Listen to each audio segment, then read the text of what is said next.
Thank you so much for being here. My name is Marcus. I'm the technology editor of Remix. And we're here today, of course, with Nate Hills, better known as Danja Hands or just Danja. And we have his engineer of the last 5 or so years, also Marcella. And most of you, I'm sure, are familiar with this gentleman, but just in case you're not, he came up for a number of years producing with Timbaland. And he was the co-producer on albums by Justin Timberlake and Nelly Furtado. And now he's pretty much doing his own thing, producing, and he's worked with who's who of people out in the hip-hop and R&B world. T.I., Madonna, 50 Cent.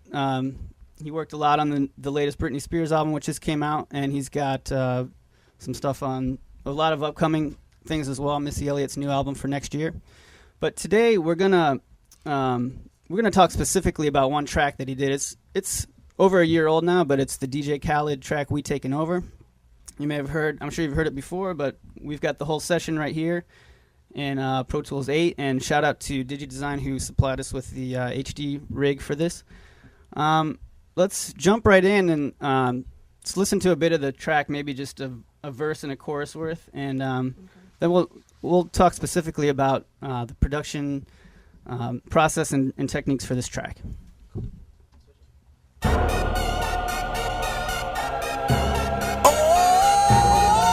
DJ Khaled, Convict Music, we the best, we taking over. Listen, spread out with it. South Carolina, Alabama, Mississippi, on to North Carolina, Philadelphia, Virginia. From down in Miami, where it's warm in the winter, on up to Minnesota, where it's storm in the winter. Jacksonville, Tallahassee, Memphis, 10, holla at me. B&H Town, Southside, Cloverland, Daddy, I'm the man out in Dallas. Better ask Cali, Catman Cali with my eyes open valley. Blowing and spinning, going down Vinny. Drop 6, 4, 3, wheel and switch it. Red light stop, make it drop for the bitch. Out block 4, 5th, blow your head all with it. Anything you hear that I said, I meant it. Can't got the crown, then spit all with it. Say you need bricks, I said I if you want to, we can supply you. Got enough work to feed the whole town. They won't shoot you unless you try to. Come around and try to stomp on our ground, 'cause we taking over. Said we taking over. Said we taking over. Said we taking over. Listen, bounce, it's what I do. All right, cool. So, yeah, go. Give it up.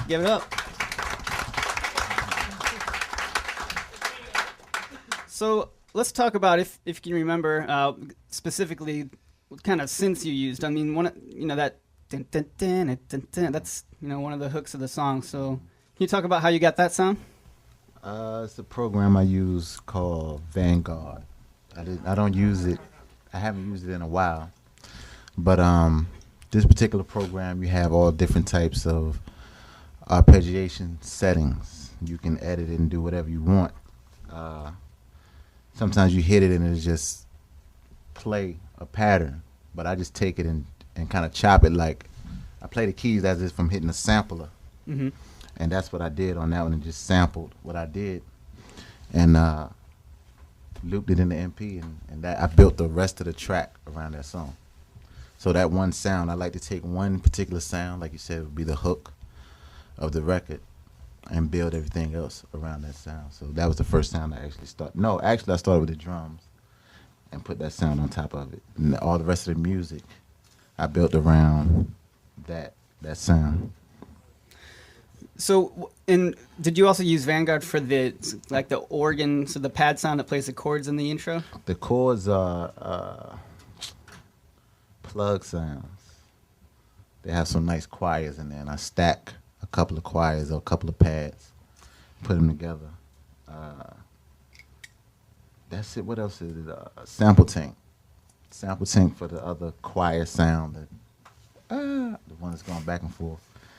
And that's it. Everything else I stack. I kind of take one module and create the sound that I'm looking for, and everything else is just, I don't like to be all over the place. So everything else I just pick a sound here, a sound there, just small things to add but I picked one plugin to create the sound of the track, the sound of the music. All right. So you mentioned that you start with drums, or with this track you started with drums. And, of course, you're a keyboardist and drummer yourself, and you play a lot of drums live for your songs. But for this, and you also use the MPC 4000 a lot, too. So what was the situation with the drums on this song? Can you find the drum loop? Play the drum loop. Play that one.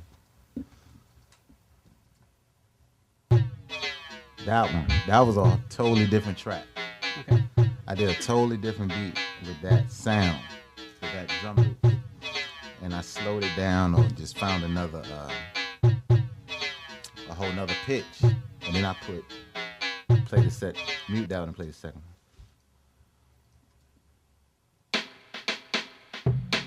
Yeah, and I just played those both together. Then I add all the kicks and stuff like that. So it was a totally different track. It was a totally different track at first. And then I just put everything else together.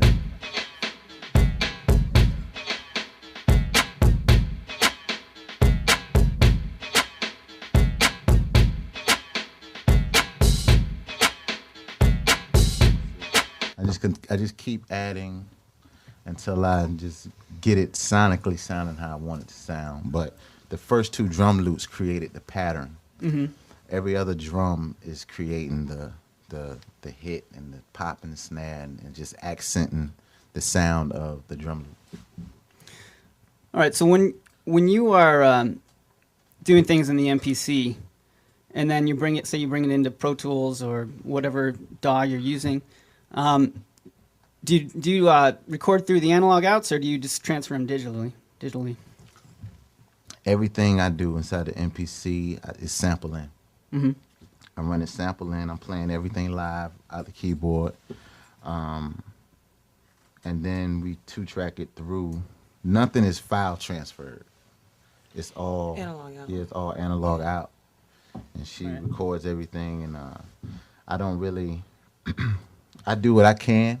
I don't really do too many EQs myself because I don't like to tamper with what she would do in the mix. So everything is pretty much raw until she gets it. So everything is analog in, analog out. And then it goes to Pro Tools and she EQs it or compresses or does whatever she have to do to make it hit how it needs to hit. So when you've you did a couple of different interviews with Remix, and you guys can look those up at remixmag.com. But in each interview, you mentioned very specifically how when you're working with different artists, you like to cater your sound and your attitude toward the music to that artist. But in this track, I'm curious. There's like 7 vocalists in this one. So, I mean, how did it start? Was everyone actually working together in one room, or how did you do that? DJ Khaled came to me and said, I need nobody. For those who don't know Khaled, he's the ultimate hype man.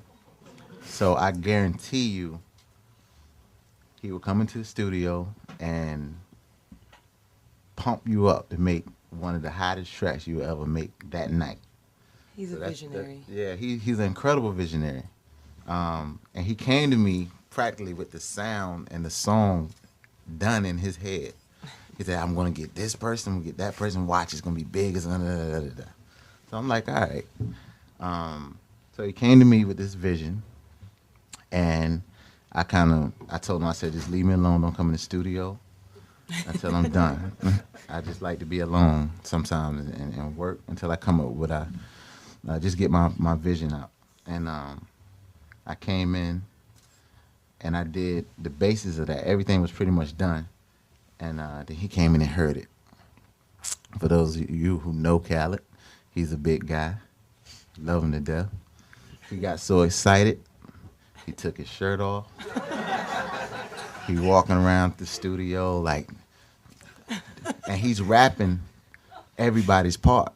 Like there were no vocals on it yet. So he's rapping everybody's part. They're going to come in like this, da, da, da. So he actually gave me the vision of the track, of the song that he wanted to put together. Then he went to each artist himself. He said, I need this. And then we arranged it later. But for the most part. He went and got the verses. He might have got Akon first. He did the chorus, and then everybody else just followed after Akon with their verse. But yeah, he just that was totally different than any other session. Everybody else, let's say T.I. I worked with him out here in L.A. On the last album, T.I. vs. T.I.P., and we went in the studio and we'll sit in front. I just played a bunch of tracks, so I would do tracks. He would hear them. He would go into the booth, do a verse or a hook, or a verse and a hook, come out. By the time he's done with the verse and the hook, I have another track. He hear it. It's just that pattern. And we did maybe 7 or 8 tracks that day, something like that. So that's a totally different process. With Khaled, he took the track. This is his way of working every song. He'll take the track and go get the vocalist, da da da da da, and that's how we Taking Over came about. None of us was in the same room together. Mm-hmm. None of us. He'll send the track off there to Texas, get the track back. He send it to L.A., get it back with a new vocal, get it back, and the day of mixing, he might have one last vocal left. So that's how that one goes. But so did you actually record like all the lyrics with Khaled as sort of like a scratch track to maybe accompany the music while you were mixing it or arranging it? I mean, I have my little flow in my head, but it doesn't go too much further than my head.